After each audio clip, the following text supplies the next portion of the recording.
This podcast is brought to you by Craft Beer and Brewing Magazine for those that love to make and drink great beer. Learn more online or subscribe at beerandbrewing.com or find us on social media at Craft Beer Brew.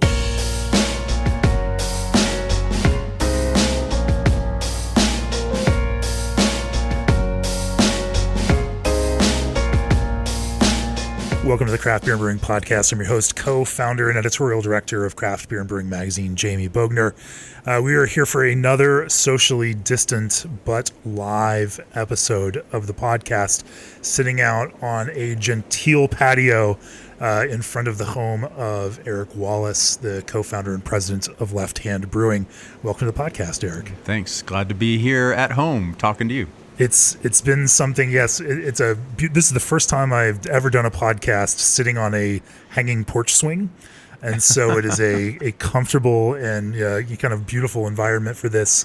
We've managed to maintain at least a good 7-foot distance here between us as we do it, and everything has been thoroughly sanitized. I feel like, as we intro any podcast that we're doing live now, we have to explain this so that it doesn't sound like we are somehow violating the spirit of social distancing and everything else. Oh, and I think this is part of the historical record. I mean, all of these broadcasts and filming clips and stuff and masks and, the reason we're on my porch is because we can have a beer here legally. We can at the brewery right now. Sure. That's the first time in our 27 years that's not the case. Yeah.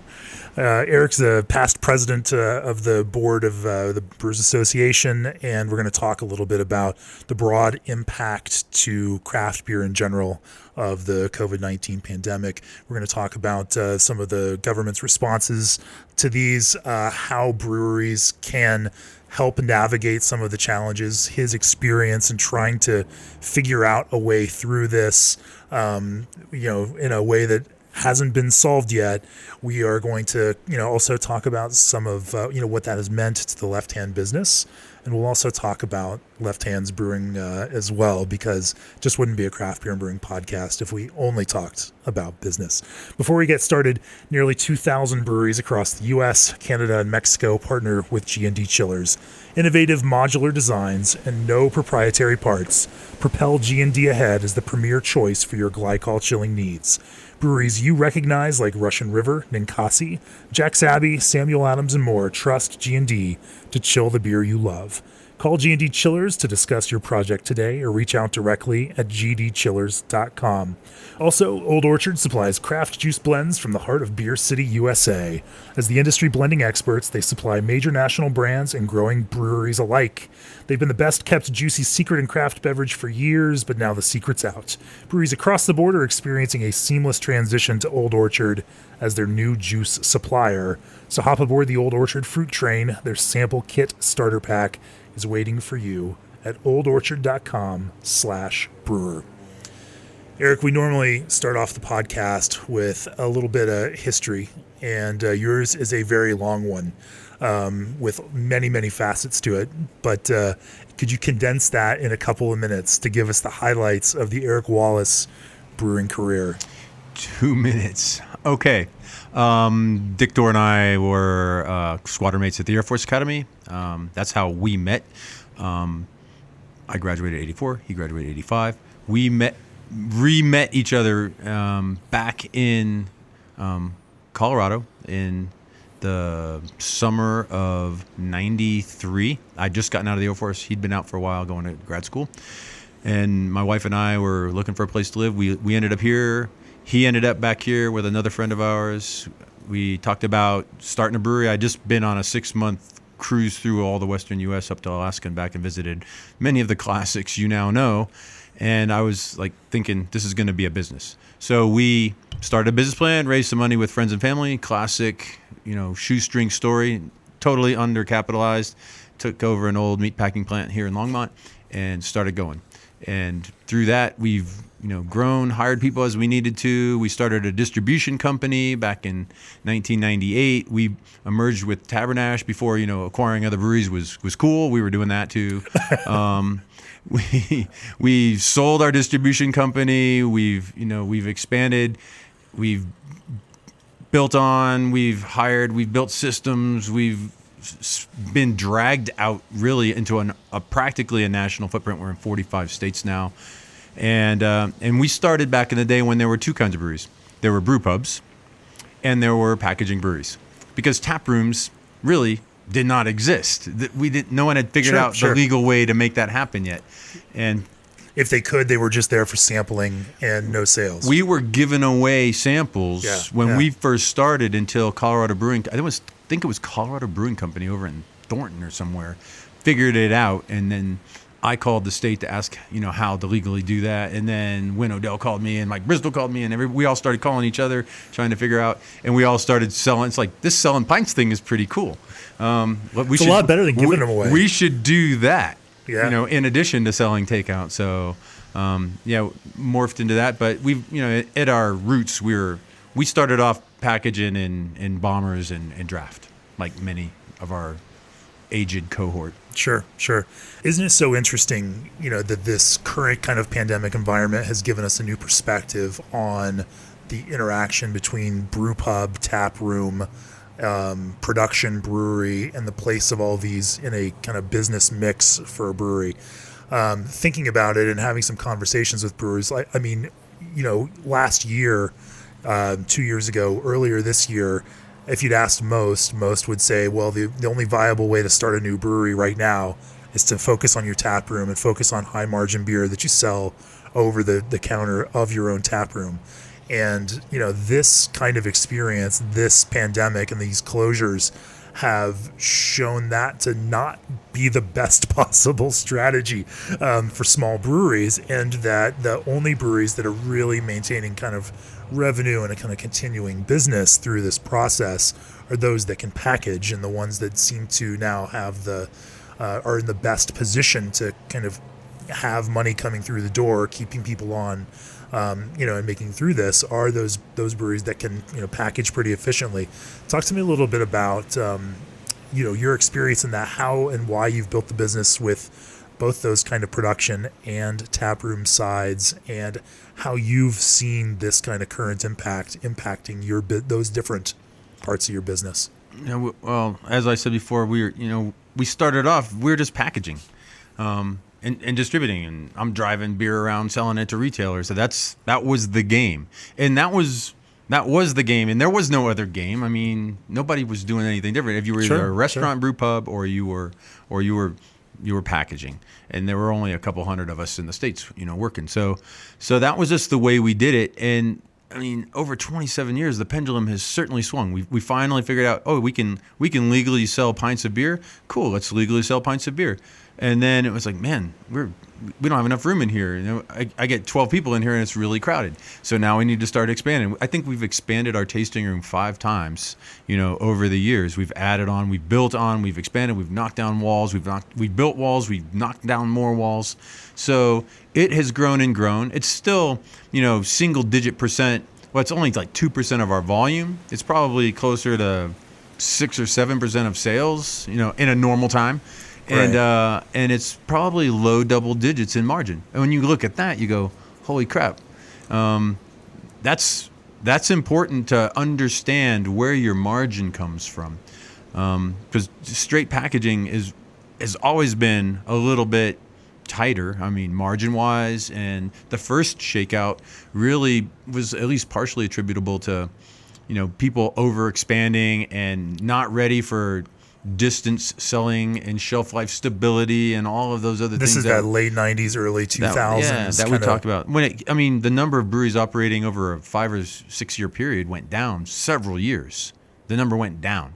And 6 months ago, if you're telling people that and they go, oh yeah, that'll never happen again.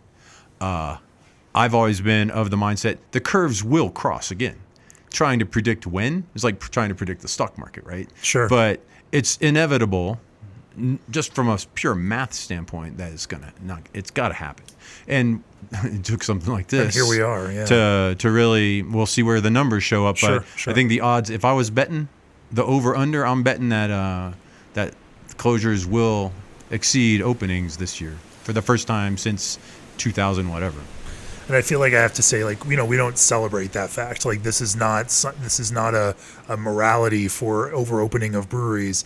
People, when they open breweries, put their hearts and their families' savings and their vision into kind of creating these businesses.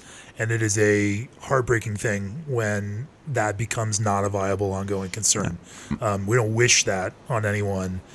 Certainly, we don't wish pandemic. I mean, this is just a horrific situation that most breweries find themselves in. This situation is brutal on business, and people for decades they come, oh, I'm going to start a brewery. My first response is, you're effing crazy. And that's been my attitude for a long time. It's like, sure. How competitive it is out here, and then the taproom model really started to blow up. Between 5 and 10 years ago, so let's say, somewhere in there. And it really started to go. In the last few years, it's just exploded. And you look at that and go, yeah, that's rational. If you can operate a little neighborhood community center and make good beer and give people a reason to get together and contribute to the betterment of society, that's a cool model. And the BA, when we were on the board, we've always been super conscious of the fact that when I started the board 9 years ago, it was made up of all of the bigs. I mean, you walked into that room and you're like, oh my God, I'm standing amongst giants.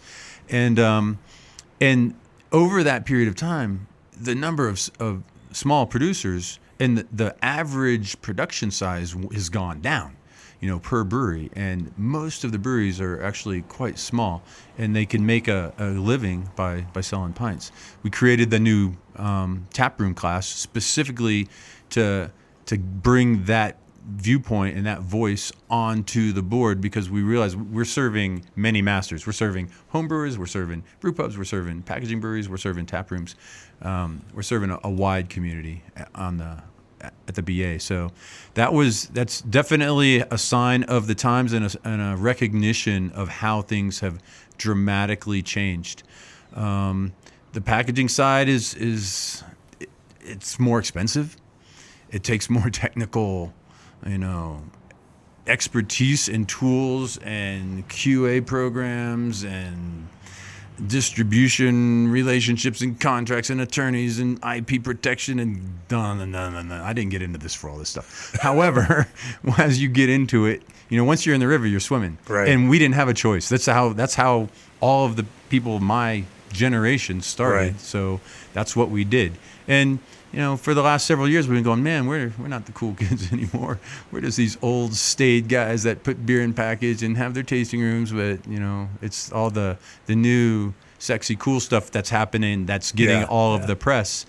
And it's really weird. The pendulum swings and swings. And it's so hard to predict where it's going to swing. We were talking about Pilsner earlier. Like, I grew up in Germany in high school. I grew up drinking Pilsner. And Pilsner, it's like, that's cool. That's a great style. When we merged with Tabernash, it was like, great. We're going to have Pilsner and Weiss beer available to us now. And then it goes, lagers go out of, everyone's bad-mouthing yellow fizzy lagers. I talked to Greg on the phone the other day. And now, all of a sudden, here it comes swinging back. It's a pendulum. Right. But nobody is consistently predicting where the hell the damn pendulum is going to swing and what segment is going to be at an advantage. No one's that smart or prescient, I don't think. And I think that pendulum starts to swing faster and faster, too. That's the strange thing about this is just how quickly it starts to move. How do you kind of manage through that swing? I mean, before we get into that, I'm really curious. You mentioned earlier that taproom is driving double-digit margins, and that was a really exciting thing. What kind of margins would you typically, off of the packaging side of your business, be happy with? I mean, no, I was just talking as a relative percentage. I mean, the margin contribution from a pint of beer far exceeds the margin contribution of a bottle of beer or a can of beer, a roughly equivalent volume. It's like not even close. As I've consulted for others, like, oh, we want to spend a couple $100,000 so we can get into packaging. It's like, dude, do you hear what you're saying? Like, run the calculations, run the ROI on why don't you focus on selling 20% more on site rather than having to quintuple your business to get the equivalent margin? And now you've got a bigger space and you got a bigger lease and you got more equipment that you're maintaining. It's like the complexity of going that direction really is a lot, and that is dangerous. We have always, since the late 90s when we almost went out of business during the shakeout, been really, really concerned. I become very conservative fiscally. And leverage is a big two-edged sword. You know, it either is an escalator that takes you up fast and you can really goose your growth by borrowing heavily. But if it doesn't play out, then all of a sudden you discover that you got a noose around your neck. So it can change very rapidly as well. And advice that my board's given me is like, when it turns fast. And that they didn't know this was going to happen either. Right. But, you know, I've always thought when it turns fast. You better be ready, and you better be building a strong balance sheet. And I don't think that certainly no one's thinking about that, or most people are not thinking about that when they have that gut drive to start a brewery. And it's an overwhelming urge and need and passion. And I understand that because I've gone through it as well. But that's your first thing is not build a strong balance sheet. Let's make sure that we're overcapitalized so that we don't run out of cash too early. I mean, just like, don't tell me that. I'm just going to brew beer and save the world. You know, get out of my way. But like trying to be overcapitalized or having that kind of working capital, you know, in a brewery where you're making really thin margins on the product that you make, becomes almost impossible. You know, you can't sit on 6 months of working capital, you know, that would allow you to, you know, keep the business going for that long. It's just an inefficient use of that kind of money, which is, you know, kind of brings us to another point in talking about kind of pandemic response.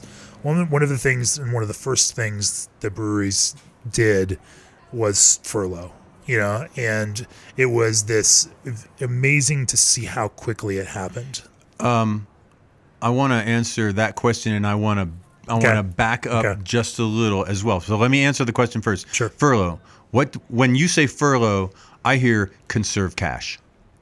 Cash is king right now when all of a sudden your business is dropped or non-existent and closed, and how long can you survive is totally a function of how much cash do you have on hand and how much debt are you able to access and are you willing to go into, because as you accumulate debt, you are increasing risk. The two go hand in hand. Debt equals risk. So those things are critical. And the first thing you got to do is like, what's my burn rate? How long do I have before I have to declare bankruptcy? So furloughing, and especially today, it's not a moral issue. It's a surviving. It's just a requirement. If you're going to survive, you have to trim the size of you got to cut your expenses to match whatever you're lucky enough to have coming in. So that's critical. If you want a business to be there for employees to come back to, and it is a necessary function. And our drive has always been, we want to stay independent. We want to continue to contribute to our community. We want to bring people together. We want to address world ills with beer and through all the things that beer touches and all the people that are involved in that realm. And in 27 years, we've actually discovered we flex quite a bit into other spheres that we never intended to be involved with, but it happens. I also wanted to go back and say, as we were talking about razor thin margins and this and that and inefficient use of capital, it took us through the first shakeout. It was 10 years before we really looked at the situation and said, oh, okay, we now have a business. Because it was so perilous for so many years starting off. When craft beer wasn't a thing, it was 0.1% of the market roughly when we started. So, and it was very few places. When you found a place with decent beer on draft, it was cause for celebration. Most of the handles we were getting, I would try to get a Sawtooth ale on somewhere where there was Bud Light, Miller Lite, and Coors Light or whatever. I mean, that was what we saw walking into a bar back in 1994. Yeah. So getting one on was solid, and you knew it was going to turn because they only had 3 handles.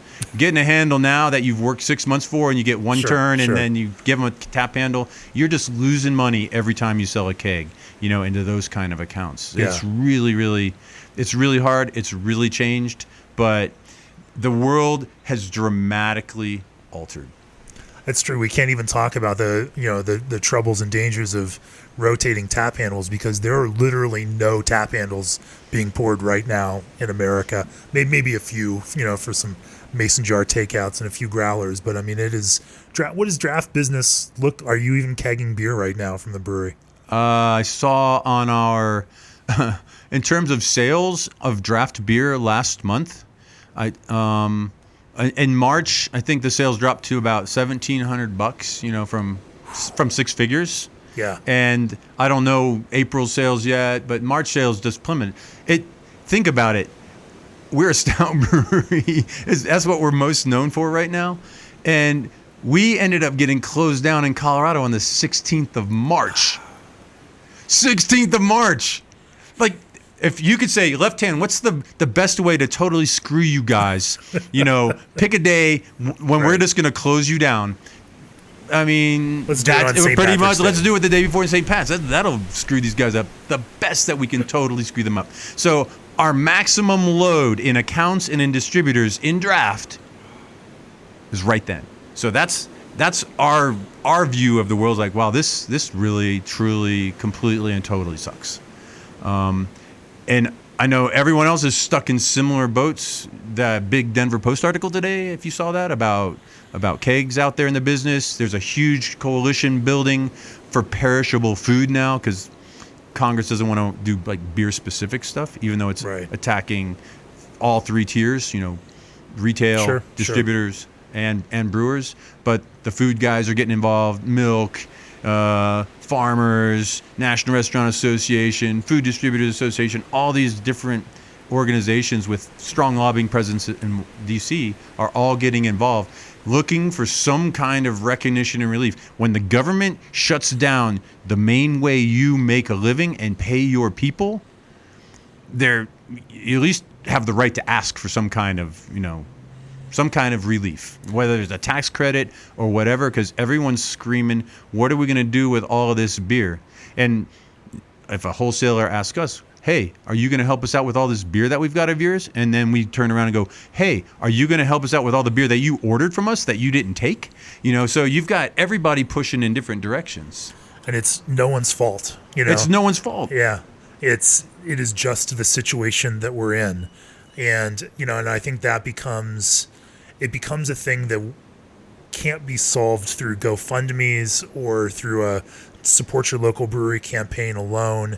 You're right. It has to be solved in a systemic way at that kind of fundamental level of government, and seen as an investment in the future of our economy and the future of these businesses, so that we have a world that has these employers that exist in the future and that has these opportunities for people to participate in the economy. I would hope that there are economists out there looking at what's the cost of maintaining these crazy expensive programs like PPP. We got a PPP loan. Yeah. We're in the middle of it right now. We've brought people on. They're getting extra hours than we would normally give them right now to get projects done and get some other stuff done and try to keep the crew together. We want to keep the band together because we want to be part of the solution when we come out of this, whenever the hell that's going to be. And I think the government needs to balance UI benefits extended. We're just going to keep giving away money,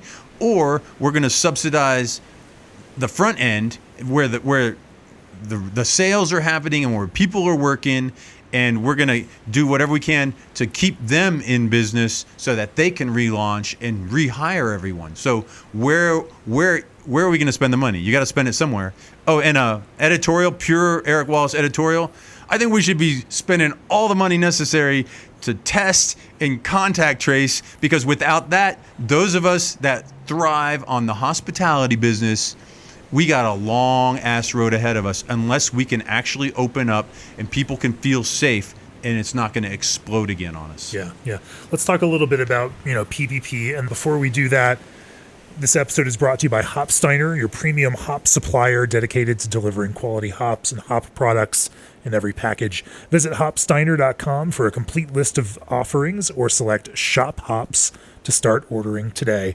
Also, Ska Fabricating is excited to introduce the newest player in their all-star lineup of canning line automation, the Magic Bus, a fully automatic can depalletizer with pallet management. No more pouring time and labor into the manual handling of pallets, top frames, and tier sheets on your canning line. Packaging teams can simply load cans, deband, and press start. To learn more, contact Ska Fab today at 970-403-8562 or reach out online at skafabricating.com. I love those Ska Fab guys. Cool. Good guys down there. Absolutely, absolutely. So let's talk a little bit about PPP. I mean, this is, as from my viewpoint, a glorified unemployment program. If it is built, and the kind of forgivable nature of that loan program looks like something that is meant to keep people off of unemployment rolls. But for you, as someone who operates part of your business as a hospitality business and cannot have that part of the business even open, and it has to be, and doesn't also have a horizon for when that can open. Having a program like that has very specific time frames and very specific provisions has to pose a bit of a challenge. Is that going to be enough to get brewing businesses through this, or is it going to take more?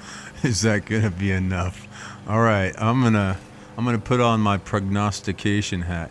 Let me first say that this program certainly is imperfect. The program was designed for maximum speed of getting money into businesses. Maximum speed. And I don't mean without regard to efficiency, without regard to the excess waste of the program. And really for us, as we worked with our bank, and let me say, your banking relationships matter. Small community banks, let me just put out an ad for them. They are awesome, and you should be working with them to whatever extent you can, because who had the biggest problems? The biggest banks. They don't care. I'm going to try not to swear on your broadcast.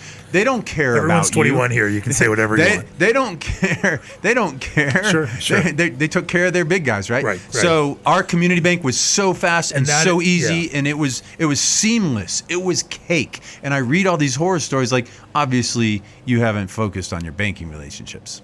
So let's go back to. And I hear you, and I can tell you, even in northern Colorado, 5 out of 5 brewer friends who were all able to secure PPP loans, all of them were small community banks. It is interesting that having those relationships and those advocates that are going to kind of pull and push for you have made the difference in this kind of thing. Back to the question itself. From our perspective, we wanted to push taking the loan money. We wanted to make sure that we got approved, which we got approved. It's like, okay, we want to wait because I got people sitting on the sidelines here until the law allows us to reopen and safety would dictate that it's safe to do so. But that's not really, that was not the intention of the program. Right. So there's a conflict inherent in the program where you're telling me to bring my people back on, but my sales crew, they can't be out doing ride-alongs, they can't be in accounts, they can't be doing any of that stuff really. And so I can't really employ everybody. Right. Do I take them off of unemployment, which has been goosed by the federal thing, and screw them financially? Or do I work my way through and try to find the middle ground? So really, I think many of us are in that situation where I've got some people working full-time, many people working part-time, and some people not working at all. And it runs the gamut based on their personal situation, our ability to cross-purpose them within the company, and we're trying to maximize forgiveness as well and take care of everyone the best we can and keep the team feeling like a team, because this is sitting at home not working drives some people crazy. For sure. They want to be doing something. And I didn't mean that in a pejorative way, that it is an unemployment program. I think that you're right. It was a very quick thing. That's a very complex piece of legislation with a lot of money attached to it that was pushed out in a matter of days. unfortunately, when we see the economy teetering on the edge of like a total collapse, and looking at the kind of unemployment filings that we've seen for the last 4 weeks, I mean, this is just we haven't seen numbers like this since the Great Depression. Yeah, this is a serious, major issue. 2 months ago, I was talking to our legislators. It's like, get ready. It's going to be 20% unemployment, and I'm afraid we're going into depression. Make sure the unemployment office is fully tooled up because the wave is coming. The PPP, once we realize, so either we pay them or the government pays them through this program or the government pays them through that program. It's like, we need to keep our people safe still. So safety is their number one consideration. How do we keep everyone healthy and keep their families healthy? And then how do we maximize the use, and how do we make the business healthy? How do we be there to survive, to the ship to swim back to when the flood goes back away? So I'm very, very grateful that the program exists. I know that many breweries have taken advantage of it. I think your situation, depending on where you are, as a bigger brewery with a lot of people that package and sell and deliver and logistics and lab and everybody, marketing, all of those people, for us it's a little different. If you're a small place and you're taking money on a K1, you have no payroll, it doesn't help you. If you're running an LLC like that, it doesn't help you all. If you're not paying 941s, so there's definitely gaps, and a lot of those gaps are on the edgier part of the economy. The gig economy. Now they're starting to collect that stuff as well. So I think that I know that our legislators are craving information and real world examples, because I know most of them want to help, and they want to craft something that makes sense. They don't want to feel like idiots, in a year or two. I was like, man, we really blew that, and we didn't even go back and try to fix it. I do believe that they're already working on the next bill. There's going to be a series of things, and it really depends on how the states are able to manage COVID in our presence, because this stuff is going to be around for years. I mean,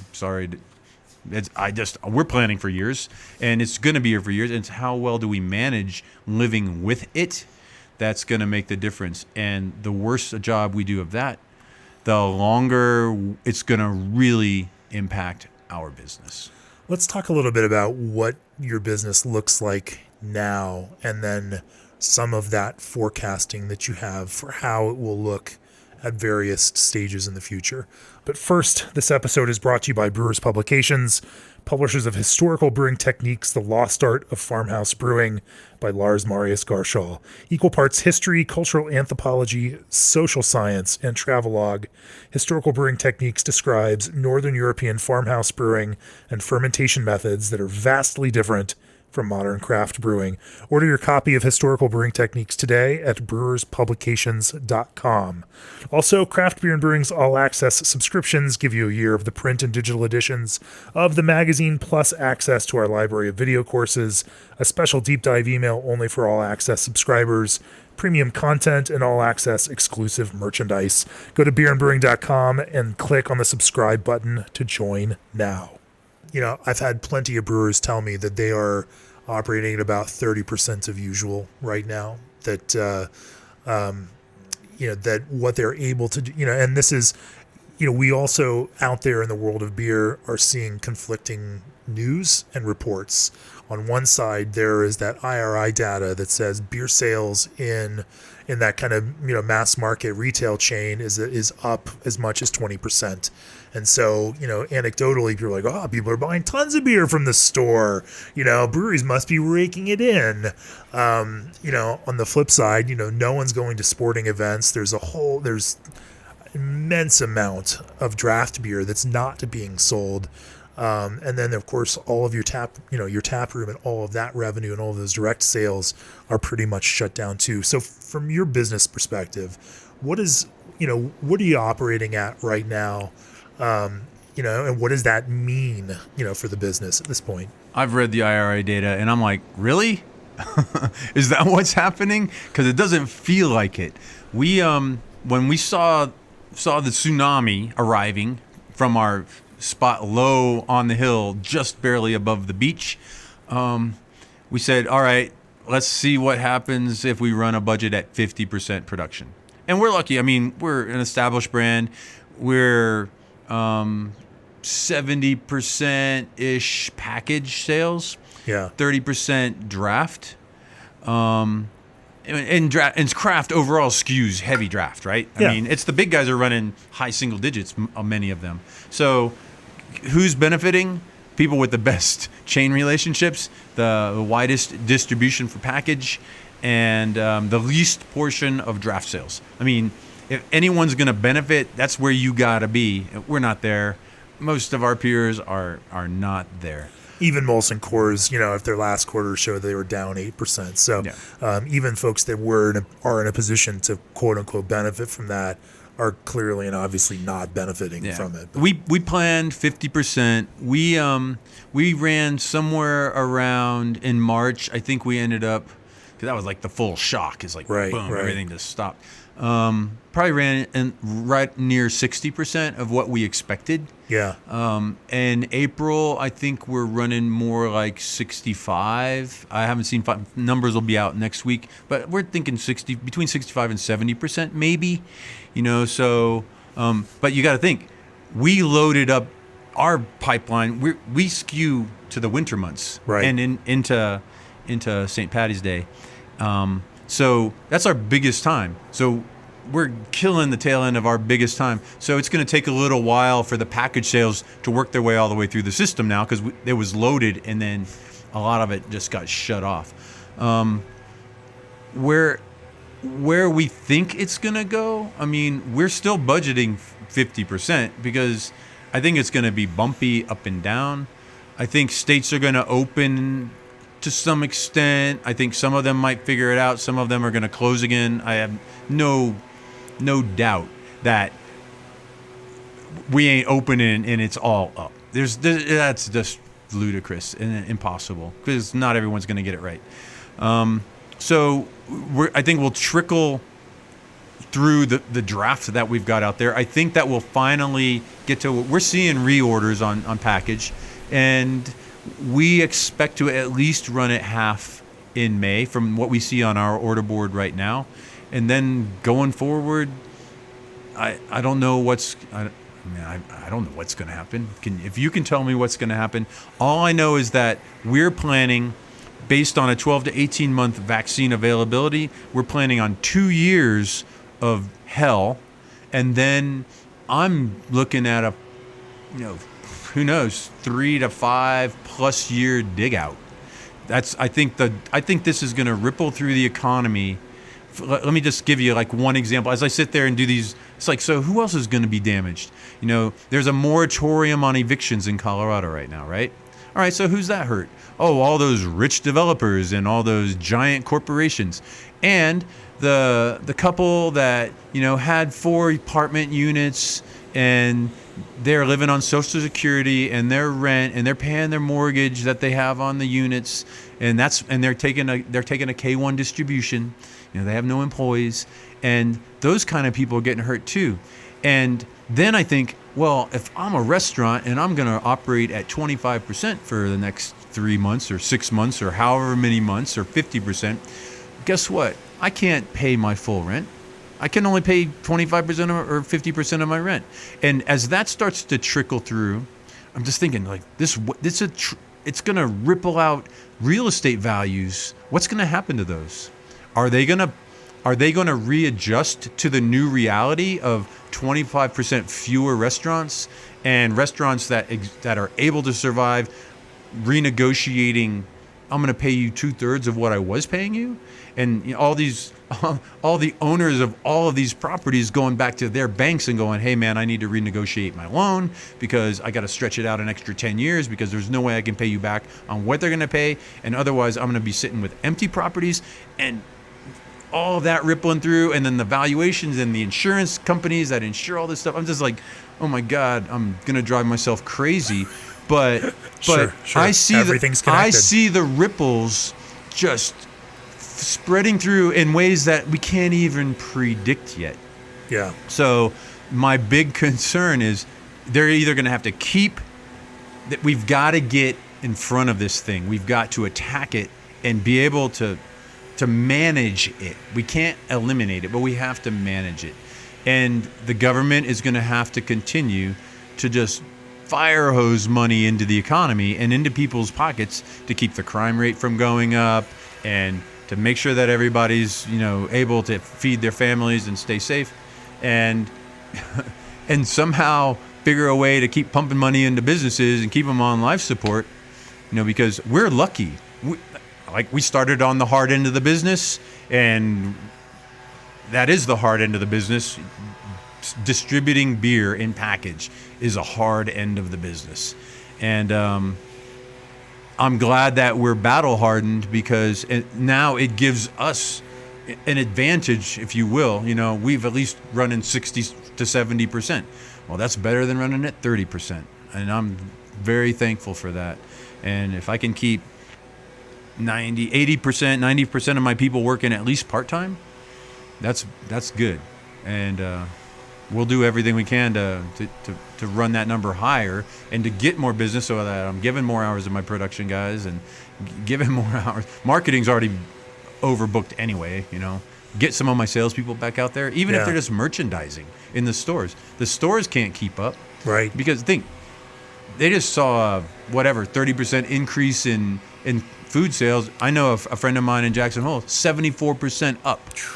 Because no one's eating in restaurants. Right, so there's right. more food going through there. It's squeezing the balloon, and it's moving in different directions. And the impacts and the unexpected impacts and the long-term impacts. I mean, it's really, if you can divest yourself emotionally, and I've told my team this a couple of times. Remember, between all the freaking out and stressing and worrying, to pay attention. We are living through an historic period. They're going to be telling your grandkids about this way down the road. You lived through the pandemic, of 20, 21, 22, or whatever the hell, 19 to right. whatever it's going to, 19 to 21. I mean, it's going to be it's a worldwide event. I got a brother in Armenia. He ain't going anywhere. I got a daughter in Italy, and my wife's whole family over there. She's over there, and she ain't going anywhere. Yeah. People are stuck where they are. We had one of our brewers went to Peru right before everything shut down, spent 2 weeks quarantined in his hotel, and then got a flight back sponsored by the embassy, and got here and spent 2 weeks quarantined in his house. He's back brewing. I saw him today. But, I mean, look how life has changed. For sure. Let's talk about quarantine for a little bit. I mean, for you operating a business, that's also a major concern. Keeping your customers healthy, but also keeping your staff healthy, so that you can continue to operate, has to be a major thought in the back of your head, and reflect in the practice of how you manage everything from work schedules to workplace sanitation. Absolutely. If one of your employees comes down with this, every single person that they've come into contact with then is at risk, and now you've got to quarantine everyone for a little while just to make sure that they don't continue passing it on. If your entire brew house goes out sick, then you can't make beer, and then you've got what you have in the tanks, for the next couple of weeks until you can start getting people back in. Yeah, we're lucky that we run multiple shifts, so we're set up for that. Normal times we have a department managers meeting, once a week. We've boosted up to 4 times a week because of COVID. We're becoming employment law experts. We're becoming HIPAA experts. We're becoming epidemiologically expert. We're becoming virologists. We are learning so much right now. But we've got a group, and we discuss all of this. It's like, how do we operate safely? And so in some departments, we've gone to platooning. I mean, anyone that can work from home is working from home, but we've gone to platoons. So we're trying to minimize crossover between different shifts so that most people aren't seeing each other if you're on a different shift. And that way, when you're doing your investigation, they can only cross-contaminate with X number of people. We've already had to do contact tracing a couple of times. Okay. And you run through, it's like, all right, who have you seen? And you get a list of people, and you can't share names because of HIPAA unless the person gives you the permission to do that. And then it's like, all right, so how is the workspace configured? We're configuring to keep people away from each other, to minimize close contact. We're required by law to have masks on, so everybody has to be masked. We've got curbside pickup and delivery only options for our retail sales. People in offices have to. We really are trying to keep everybody separated to the extent that is practical. But if somebody who's working in close contact with somebody for a period of time, it's like, well, they popped positive. Guess what? Sorry, and until they test negative and we can confirm that they're negative, or until we see that you're not, you're stuck at home. Sorry, and everybody's aware of that. So you really then have to communicate that to everybody, and let them know that you have to be partially responsible for yourself as well. You can't just think that it doesn't apply to you. It applies to every single one of us, and we all have to embody that behavior, and basically peer pressure of, hey, pull your mask up, man. You got to have it on, and protect your fellow coworkers and human beings and their families. Think about that. Whoever we contact, and we're contacting everybody else that person contacts. So that has to be a challenge from an employer perspective, because you've got potentially employees across their own political and philosophical kind of spectrums, and some of those may philosophically not agree that this is there are certainly 15 or 20% of the country right now that does not buy in with the kind of closure strategy that we've taken.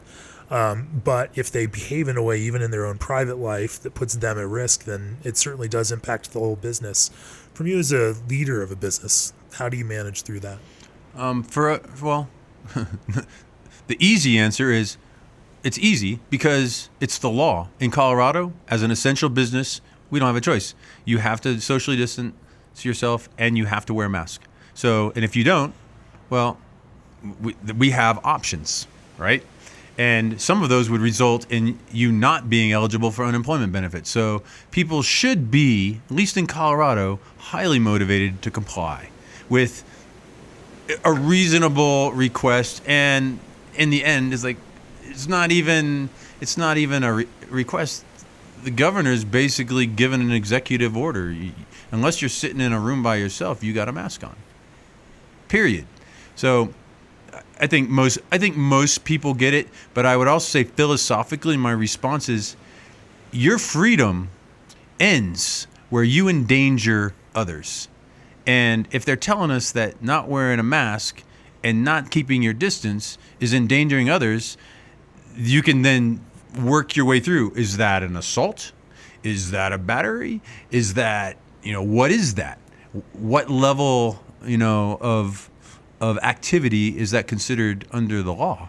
And I think this is a whole new area. I think the lawyers are going to be really busy after this thing, gets to a new level. As someone who also is a business owner, let's hope that doesn't become the case. Putting on, that kind of former chair of the Brewers Association board, there are a number of breweries today who are taking their own philosophical stands, trying to reopen and push or even go against the kind of political leadership of their state and closure orders. There are. How do you, as coming from that perspective of a group that represented all of craft beer, respond to those kinds of actions that some members of this craft beer family are taking? I've heard some stories. I don't have a lot of details on that, but that's a very egotistical, self-centered, I think, way to look at what is a shared responsibility.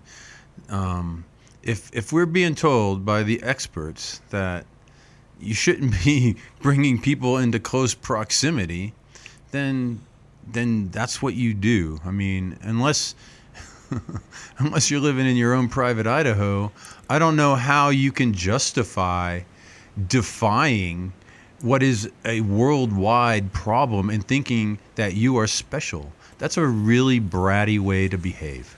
There's that argument though that we hear often, like I've got to feed my family. We've got to, put food on the table, and we've got to support our employees. And the only way to do that is to reopen. Is to endanger everyone's life even more.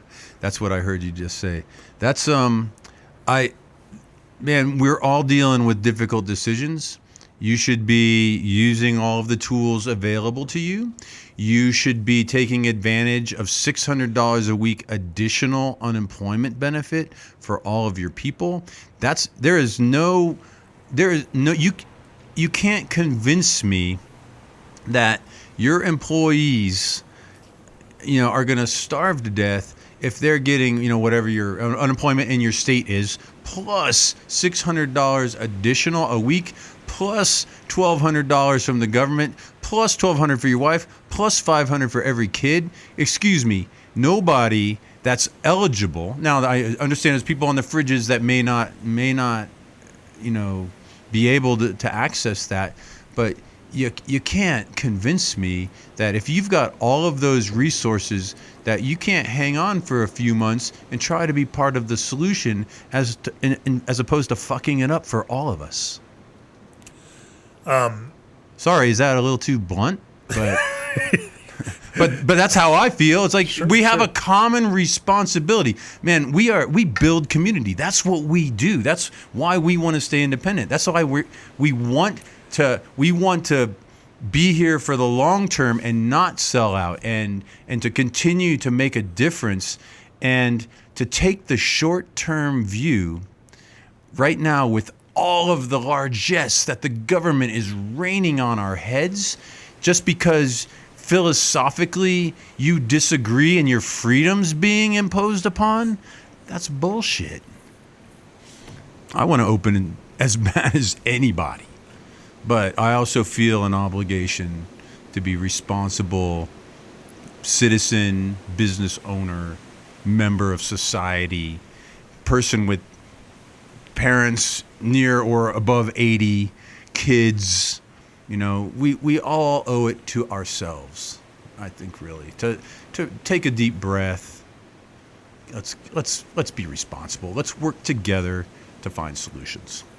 And there are now, staged reopenings, even here in Colorado, within the next week or two. We may start seeing restaurants able to reopen in a kind of measured way, 25% capacity, and kind of increasing, as they are watching the numbers and are, kind of preparing for, or making sure that these things aren't spiking. For you operating a business, what are your own criteria for reopening? Are you looking, to the state and those kinds of guidance from the state government as to what you are going to do? Do you have a different set of criteria that you will apply to your own business? No, we've always tried to diligently comply with the experts' advice. I mean, I believe in science. I believe that if you've got experts, then you tend to listen to them, and you don't think that you're smarter than everybody else. So if they say that you've got to keep people this far apart, or your occupancy is so many square feet divided by your total square feet, or X percentage of your occupancy load, we'll do everything we can to keep people apart and keep them distant and keep our people safe. And if people won't work with us to comply, then we won't serve them. We will send them on their merry way. But everybody's got to work together. We've talked a lot about, politics, economics, and response to the pandemic.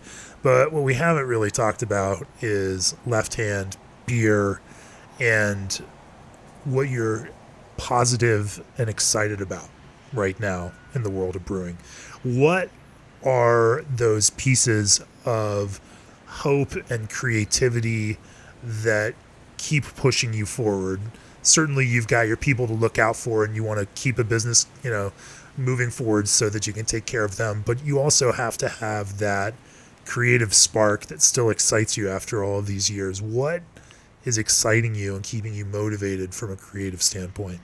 Well, I'm old and staid and old-fashioned, and I would say our 1265 Pilsner truly excites me. We discontinued Polestar several months ago, and we've been working on that. So 1265 is going to go into package starting in June once we get our cans from Ball. But that one's already available on draft. So I mean, you can only get it in a crowler or buy a new growler. That's the only way to get it right now. Except Haystack Mountain actually has it on tap. If you're out at the golf course, you can't go into the clubhouse, but you can get it out there. There's a couple places that you can get it. There's a lot of cool stuff coming out of the test kitchen. Some of it I think is really cool. Others, it's maybe not my bag, but there's some really creative stuff. This Moscow Mule that we put out is getting really good responses. We've got our Getting Tiki With It, which is kind of a pina colada riff coming out. I think official release is coming up on Saturday. And we're doing a bunch of virtual online stuff since nobody's getting near anybody else anymore. The women's beer is it's a Pilsner that the Pink Brute Society did a few weeks ago, and a month and a half ago, whenever it was, right before the whole shutdown hit. And that one just came on tap in the tasting room. So that's cool. The Galactic Cowboy, that's a nitro beer that we've done. It's a single mash IPA or Imperial Stout. Wake Up Dead is our double mash. It's like no sugar, just malt. But it's harder to keep that one in stock. So the Galactic Cowboy is intended to be a year-round nitro available Imperial Stout. That one's exciting me. We've got a lot of cool stuff. We've got some stuff in barrels. Our 25+1. We've only letting a limited number of people buy that one right now, but that's our 25th anniversary that got aged in a combo of barrels that got rebottled or remixed and bottled. So that one's there's a lot of cool stuff. I'm more of I like beer flavored beer. So that's my handicap today in today's beer world. Right. But I love going around to breweries and asking for their beer flavored beer because that's what I really, really like. Sure. While we close here, I want to ask you one last question. For the young brewery operators out there, the ones that have gone into business in the last 5 to 7 years and have never had to weather a storm like the one that we're going through now, what's your biggest piece of advice for those brewers? Oh man, I mean, we've internally been talking about when it hits again, but we thought the hit was going to come from just an overpopulation of breweries, and basically it's inevitable that there's not enough room. And Bart Watson is giving talks and basically saying that it's like, I'm watching the trends and there's a problem ahead of us. No one predicted this, which just basically took the problem from 13 to 99, like boom, overnight. So no one predicted that, but I would say to them, conserve cash. I think finding equity is not impossible right now. Be willing, if you want to survive, to perhaps share a piece of your company with somebody. I don't know what kind of valuations are going on out there right now. I'm sure not the best anymore. I would advise people to be extremely circumspect when considering going into additional debt. Don't mortgage your damn house if you haven't already. Have a place to live. This is going to stretch on longer than most of us expect it will, I believe. I hope I'm wrong, man. I hope that we prove me wrong. I really don't want to live like this for an extended period of time. Conserve cash. Be kind to your people. do the best you can for them, help them through the process, share in the collective wisdom and knowledge that our community has, and all of these committees and groups and everything. Use what other people are figuring out to help you weather the storm. Show up every day, get enough exercise, treat your body nicely, stay healthy physically and mentally, because you gotta show up to the game every single day with a good attitude, or you're just gonna the alternative is despair, and that's really not an option. If you're a business owner, you can't show up in despair every day. Anybody that you touch will then be infected, and you don't want to infect people with despair. There's already COVID going around. Like, we don't need more problems. So show up with a good attitude, find a path, be positive, and be realistic. Just don't. I may ask you to cut this out, but I'm going to say it anyway. Consider your long-term options. Don't go further into debt to try to save something that can't be saved. I think that's important. I really think that's important. I'm hearing other people advise that. If it's better to cut bait, get the hell out. Go. Don't risk your family's future to try to save it. Some things are not savable, and it depends on your situation. Everyone's got to judge their own situation. I think that's an interesting one, that you can find yourself in a hole and you try to fill it back up and you still can't get out of it, and then you've just made a bad situation even worse. Don't screw your kids' 529s. Don't. Get some outside trusted advisor to look at your situation and help you make a decision. If that's where it goes, I know people that are in that situation, and it's like, dude, do not commit your house. Do not go there. Just don't. It's heartbreaking that we even have to have this conversation and be discussing it at this kind of level. And I intend that as very constructive, heartfelt advice, because I'm 58 years old. I've been doing this for a long time, and before that, I was in charge of nuclear weapons, man. We were fighting the Cold War, keeping the commie hordes at bay. So I've had a couple of different life experiences in terms of employment, and you get to a point, it's like, sometimes just take a step back, take a deep breath. Don't risk everything. Yeah, I think that's a good point to leave it at. Eric Wallace, Left Hand Brewing Company, thanks for joining me on the podcast today. Certainly. Thanks for coming to my front porch. It's been a tough conversation. It's one that is in the minds of brewers everywhere as we try to figure out the ways forward in this kind of environment. Well, if there's anything, little tidbit of value anywhere in there, then it's been well worth it. All right.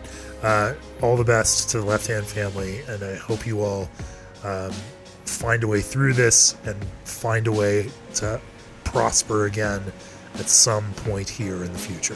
Thank you. We've got a great team. I think attitudes are really positive. We're going to continue to work hard because we intend to be part of the solution coming out the back end of this damn thing. Cheers. All right, cheers.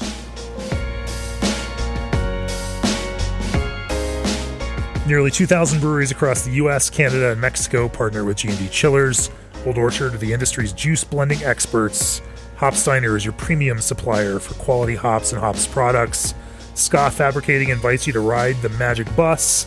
Historical Brewing Techniques, the lost art of farmhouse brewing, is out now from Brewers Publications. And Craft Beer and Brewing's all-access subscriptions are the best way to support this very podcast. This podcast is brought to you by Craft Beer and Brewing Magazine, for those that love to make and drink great beer. Learn more online or subscribe at beerandbrewing.com, or find us on social media at Craft Beer Brew.